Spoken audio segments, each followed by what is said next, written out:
Hello lovely beautiful people, it's me Sak PDP Cycling. Today let's talk about how I learned to do manual. I know that you might have seen tons of videos telling you how to manual. And this video is probably gonna tell you similar thing as well. Although, why not watch another video on average Joe just like you guys and the one who also successfully got it. Alright, before we go to the topic about how to manual, let's talk about the benefits of knowing how to do manual. First of all, manual is a core skill for bunny hopping and how to do drop at low speed. The benefit of bunny hopping may not be obvious, but the benefit for low speed drop is very clear, as the name implies, because it prevents you from going OTB. I got out of many sticky situations by using manual to send those drops, so I can say it's really beneficial. And lastly, manual can make you look so cool on your bike in front of your mates. Let's talk about how to get started to manual your bike. The first thing to know would be to lower your seat to get it out of the way so your bump wouldn't hit your seat.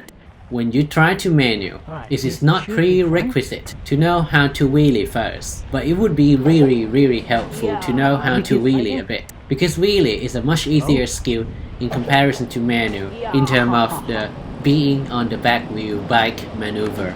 Knowing how to wheelie can help you to learn manual quicker in a big way, according to my experience. First action I would like to recommend is to learn how to pop your front wheel up until you loop out intentionally. This is the most important step to get into manual that people, even me, get it wrong and take it so long to get it dialed. There are so many videos teaching you how to prop up your front wheel using L-shaped technique. Yada. This is all about the repetitive movement on your bike to get the muscle memory. Therefore, practice a lot is the key. Second thing I want to emphasize is to cover your back brake and learn to modulate your back brake in order to control the front wheel movement and not to loop out. Some people would say using the back brake is not the real manual technique, although someone might accept using the back brake as part of doing manual. For me, I don't really care about what other people would accept or not or saying about that, because what I care about is to be the fact that you would loop out and hit the back of your head on the floor if you don't cover your back brake properly. So make sure your back brake is working in good order and good enough to make sure that it will stop you from going too far back and being a dum-dum. Doing manual at the downslope can make maintaining or sustaining manual a lot easier. Therefore, I will suggest to try to practice manual at somewhere downslope, but not too steep, because that would go too fast and you will lose control and gravity will be out there to get you. Additionally, going at sufficient speed, let's say between 15 to 20 km per hour, to manual can make the process slightly easier, due mainly to the gyration effect from the wheel trying to maintain the bike position. In contrast, going slow will require much more body English and skill to maintain the balance. Pretty counterintuitive, right? Practicing manual at the car park is also a good idea because the car park has white lines marking, which you can use to gauge how far you can manual on each trial. Also, taking video of how you practice is also a great way to learn and adjust your body movement and position on your bike, which can help you to correct your position, or at least you can show the video to your mate who can manual so they can tell you that how you can correct it. Okay, let me talk about the obstacle to learn how to manual. Mainly, practicing manual can be very tedious task, which makes a lot of people quit before they get it. Because manual is a high-level technique, yet it has fairly simple mechanic and dynamic. Therefore, it would take a long time depending on each person's skill and perseverance. For me, it took me almost 5 months for a serious practice to manual, just like in the video here, with regular 3 days a week or not more than 1 hour's practice at a time. So let's say I had approximately 100 hours of intensive practice, and not to count the failed attempt in all those times before I started real training during lockdown. So if you only do a few times of practice manual when you go on the trail, which you may ride just once a week, then it might take years for you to master the technique. There is no shortcut in manual. And like I said, because manual is a high level bike maneuver technique, therefore it will take some learning curve in order to start to get a hang of it. And just like other technique that I have mastered, it will take time and effort, a lot of effort, but you will master it, eventually. In my case, it took me overall more than a year to learn how to do it if I count that I attempted the manual from the first time with Pete and Derek at the university new car park near the bioscience building in the UOB. Back then, I could only pop the wheel up just a little bit from the ground, and then I could just hold the manual just 1 or 2 meters, depending on my luck and not my skill.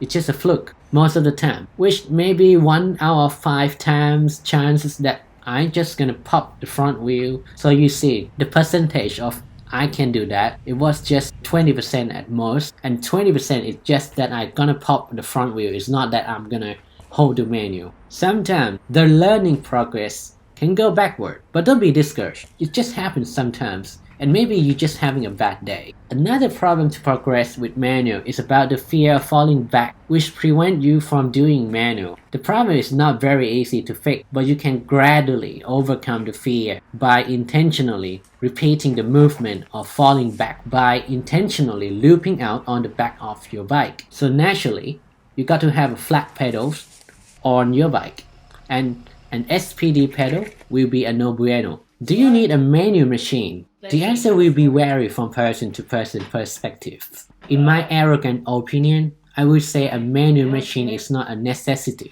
as long as you have a place to practice and you don't need such a big place or perfect place to practice. I was also dragged into the internet hype of having a manual machine, and I spent about £50 to build one myself. I have to say right now that the manual machine is just a glorified bike stand sitting in my living room right now. Now you guys will think that I'm saying some bollocks, nonsense, but allow me to explain.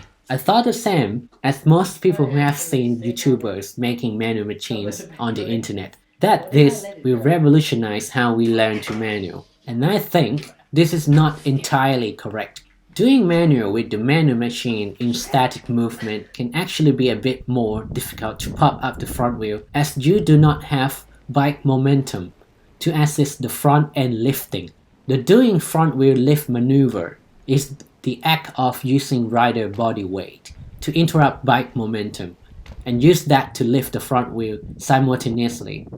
However, with a bike static on a manual machine, the rider will need a greater effort to lift the front wheel up, which is the hardest thing to do and to learn already for the beginners. Hence, using a manual machine can undermine this learning process. Another point is the false sense of using the rear brake and unintentionally using the pedal to help to maintain the front wheel up in the air. Using the rear brake in rear manual will cause the front end to slam down immediately. However, such an action on the manual machine will result in bike position lock up and the front wheel will not slam down. This can cause the learner to pick up the false sense of using the back brake and negatively affect the learning curve.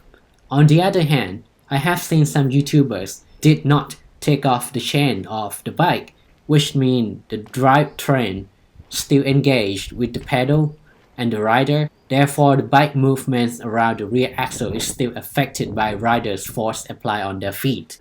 If you don't trust me, then let's try to take off your chain when you use the manual machine that you have and see if the bike maneuver is still the same. It won't be the same. Okay, let me tell you how to stay motivated during practicing manual. First of all is to do it consistently, but it doesn't have to be very long each time you do it, but rather you do it regularly. Only 10 to 30 minutes at a time is just good enough, but try to do it every day if you can, or maybe 3 or 4 times a week. Another point is to using a rapid repetition techniques, which someone have told about that. I think it was Tom Cardy. It was a good practice technique, and it's gonna be a lot exhausting. Try to do the rapid repetition on the long down slope is ideal, just like a long car park, which you can do the pop up repeatedly, you can go as much as 3 or 4 times. But if you don't have a long downslope, then a car park near your home will do. I think it's a good idea to try to have fun by mixing wheelie and manual together, and you will find it a lot easier to prop up the front wheel, then give it a couple cranks and then speed up a bit and then continue with manual. Sometimes having a long and big bike can make manual a bit harder to do because a longer and bigger bike will require more force to pivot the bike around the rear axle. I mean, puffing out the front wheel is going to be a lot harder than a smaller bike. In this case, if you can get a smaller bike, especially a hardtail, that would be a good choice to use as your practice bike. About the lateral unbalance of the bike during the manual process, this can be a big problem to people who start to get a hang of doing manual. Making sure that your arms are straight and locked up, which will limit the degree of freedom of your body parts that will affect the bike steering and balancing. My recommendation is to fix the problem by using your hip and your knees to steer your bike instead of using your arm. And now it's time to use what you learned from manual on the trail. You're gonna do it all the time, really, just like this, on the road. But just my suggestion, just don't do it when the car is coming toward your way. It's gonna be too dangerous to do so. Just do it, at your own risk. Doing manuals can be extremely fun, especially on the fire road where you can do long manual. Really, you can just do it anywhere, anytime you want. You can apply this on the real trail. This can make the boring trail getting more interesting in a way, just like going and manual. You see that? Alright, finally, I hope that you guys learn to do manual very soon, and if I can do it, you can do it too. Alright, have fun and see you on the trail.